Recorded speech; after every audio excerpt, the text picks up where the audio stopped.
തൃശ്ശൂർ ജില്ലയിലെ തൃക്കൂർ മഹാദേവ ക്ഷേത്രത്തെപ്പറ്റി കേട്ടിട്ടുണ്ടാവുമല്ലോ.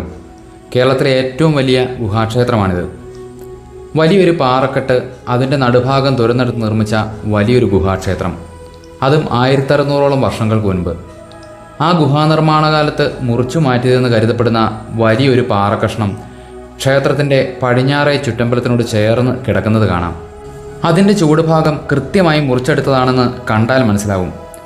ഈ പാറക്കഷ്ണം മറിഞ്ഞു പോവാതിരിക്കാനായി അതിൻ്റെ താഴത്തെ ചെരുവുകളിൽ വലിയ പാറക്കല്ലുകൾ വെച്ച് ഉറപ്പിച്ചിട്ടുമുണ്ട്. ഈ ഗുഹ എന്ന് പറഞ്ഞാൽ 24 അടിയോളം നീളവും 18 അടിയോളം വീതിയും 18 അടി ഉയരവുമുള്ള ഭീമാകാരമായൊരു ഗുഹയാണ്. ഈ വലിയ പാറ തുരന്നെടുത്ത് ഇത്രയും വലിയൊരു ഗുഹ നിർമ്മിക്കാൻ അന്ന് അവരെന്ത് സാങ്കേതികവിദ്യയായിരുന്നു ഉപയോഗിച്ചിരുന്നത് എന്ന് ആലോചിക്കുമ്പോൾ അത്ഭുതമാവും. കാവുകളിൽ നിന്നും ക്ഷേത്രാരാധനയിലേക്ക് മാറുന്ന കാലത്താവാം ഇത്തരം ഗുഹാക്ഷേത്ര നിർമ്മിതികൾ ഉണ്ടാകുന്നത്. ഒരു കാലത്ത് അജന്ത, എല്ലോറ പോലെയുള്ള കൂറ്റൻ പാറ തുരന്നുള്ള ഗുഹാക്ഷേത്രങ്ങൾ കേരളത്തിൽ നിർമ്മിച്ചിരുന്നു. പണ്ടുകാലത്ത് ബുദ്ധജൈനന്മാരുടെ ധ്യാന കേന്ദ്രങ്ങളായിരുന്നിരിക്കാം ഇവ എന്ന് ചരിത്രകാരന്മാർ പറയുന്നു. പല്ലവ സ്വാധീനവും ഇത്തരം നിർമ്മിതികൾക്കുണ്ടായിട്ടുണ്ടാവാം. ചേരന്മാരുടെയും പാണ്ഡ്യ സാമന്തന്മാരായിരുന്ന ആയി രാജവംശത്തിൻ്റെയും ഒക്കെ കാലത്താവാം കേരളത്തിൽ ഗുഹാക്ഷേത്രങ്ങൾ ഉണ്ടായിട്ടുള്ളതെന്ന് പറയപ്പെടുന്നു. പ്രാചീന കേരളത്തിൽ പ്രസിദ്ധമായ 10ഓളം ഗുഹാക്ഷേത്രങ്ങൾ ഉണ്ടെന്നാണ് കണക്കാക്കുന്നത്. അവയെ 3 വിഭാഗങ്ങളായിട്ടാണ് തിരിച്ചിരിക്കുന്നത്.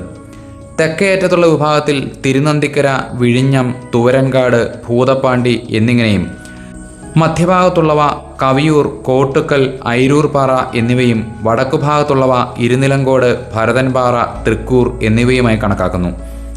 കേരളത്തിലെ ആദ്യകാല ക്ഷേത്രങ്ങളായി കണക്കാക്കാവുന്ന ഈ ഗുഹാക്ഷേത്രങ്ങൾ AD 800 മുൻപ് നിർമ്മിച്ചതാവാം. ശൈവാരാധനയും ഇത്തരം ക്ഷേത്രങ്ങളുടെ വാസ്തുവിദ്യാ ശൈലിയെ സ്വാധീനിച്ചിട്ടുണ്ടാവാം. തെക്കൻ പ്രദേശത്തെ ഗുഹാക്ഷേത്രങ്ങൾ പാണ്ഡ്യ ശൈലിയിലുള്ളതും വടക്കൻ പ്രദേശത്തുള്ളത് പല്ലവ ശൈലിയിലുള്ളതുമാണ്. ശ്രീകോവിൽ നിൽക്കുന്ന ഈ പാറക്കെട്ടിന് മുകളിലായി മറ്റൊരു അത്ഭുതം കൂടിയുണ്ട്. ശ്രീകോവിലിൻ്റെ നേരെ മുകളിലായി ഒരു തീർത്ഥക്കുളം കാണാം. ഏത് കൊടിയ വേനലിലും ഇത് വറ്റാറില്ല എന്നതാണ് ഇതിൻ്റെ പ്രത്യേകത. ഈ ഗർത്തത്തിന് ഏതാണ്ട് 9 അടിയോളം വീതിയുമുണ്ട്. താഴോട്ട് പോകുന്തോറും വീതി കുറഞ്ഞു വരികയും ചെയ്യും. തീർത്ഥക്കിണർ എന്ന് പറയുമെങ്കിലും ഇതിലെ ജലം ആരും ഉപയോഗിക്കാറുമില്ല. ശ്രീകോവിലിൻ്റെ നേരെ മുകളിലായതുകൊണ്ട് ഗംഗാദേവി എന്ന സങ്കല്പമുണ്ട് ഇവിടെ. ഇതിൻ്റെ നേരെ വടക്ക് ഭാഗത്തായി പ്രതിഷ്ഠാസ്ഥാനത്തിന് നേരെ മുകൾ ഭാഗം പ്രത്യേകം മതിൽ കെട്ടി തിരിച്ചിട്ടുമുണ്ട്. അവിടെ ആരും ചവിട്ടാതിരിക്കുന്നതിന് വേണ്ടിയിട്ടാണിത്. ഈ പാറക്കെട്ടിന് മുകളിൽ നിന്നാൽ തൃക്കൂർ ഗ്രാമത്തിൻ്റെയും പരിസര പ്രദേശങ്ങളുടെയും കാഴ്ചകൾ ഏറ്റവും മനോഹരമായി ആസ്വദിക്കാനും കഴിയും. ധാരാളം മരങ്ങളും മറ്റും നിറഞ്ഞ് ഹരിതാപ് നിറഞ്ഞു നിൽക്കുന്ന ഒരു പ്രദേശം. നഗരത്തിൻ്റെ തിരക്കുകളിൽ നിന്നും അല്പം ഒരാശ്വാസം ആഗ്രഹിക്കുന്നവർക്ക് വലിയൊരു അനുഗ്രഹമാണ് ഇവിടം.